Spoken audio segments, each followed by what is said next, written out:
सबसे पहले आपके चैनल के माध्यम से सभी देशवासियों को भारत के इस स्वतंत्रता दिवस की बहुत बहुत ढेर सारी शुभकामनाएं और आशीर्वाद।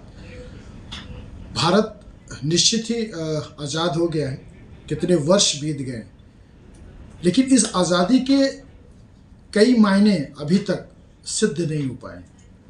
हम अपने विचारों से, हम अपने क्रियाकलापों से, अपनी व्यवस्थाओं से आज भी कहीं ना कहीं प्रभावित हैं। बहुत सी समस्याएं हैं। आपके चैनल के माध्यम से बताना चाहूँगा कि जिस तरीके से शिक्षा में नैतिक मूल्यों का पतन हो रहा है, उसे हमें सही करने की आवश्यकता है। चाहे वो हमारे पाठ्यक्रम के माध्यम से हो, चाहे जो संस्कार जो शिक्षक के माध्यम से मेरे बच्चों को मिलने चाहिए, उसका होना बहुत ज़रूरी है। तो नैतिक मूल्यों का जो पतन हो रहा है, उसकी गिरावट जो हो रही, उसे हमें बदलने की आवश्यकता है।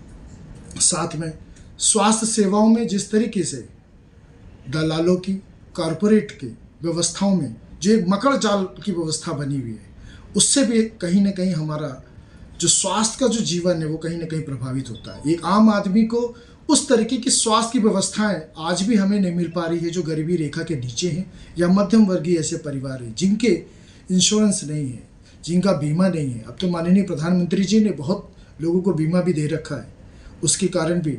लेकिन ये जो लुटाई हो रही है, जो धन का जो एक व्यवस्था बनाई है लोगों ने लूटने की, उससे लोगों को आज भी कहीं ना कहीं अड़चनें आ रही हैं।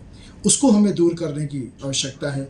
हमारे राशन में जो मिलावटखोरी हो रही है, हमारी व्यवस्थाओं को जिस तरीके से संक्रमित किया जा रहा है, जैसा होगा अन्न वैसा होगा मन, हमारे शास्त्रों में कहा गया है।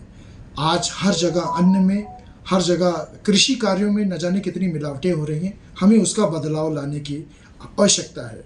हमारे पर्यावरण में किस तरीके से हमारे कृषि कार्य प्रभावित हो रहे हैं, लगातार जंगल काटे जा रहे हैं, पेड़ काटे जा रहे हैं, उनको हमें दुरुस्त करने की आवश्यकता है।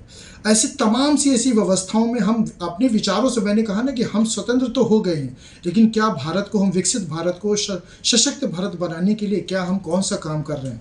प्रशासनों में जिस तरीके से भ्रष्टाचार चल रहा है, भ्रष्टाचार की एक अलग व्यवस्था बन गई है, वो हमें कम करने की आवश्यकता है। तो हम, भारत तो आज़ाद हो गया है, लेकिन हम अभी आज भी संकीर्ण विचारधाराओं में हम जकड़े हुए हैं। तो ऐसी विचारधाराओं से हमें अपने आप को बचाने की आवश्यकता है। हमें सशक्त भारत को बनाने के लिए अपने मन, अपने विचार को सुदृढ़ करने की आवश्यकता है।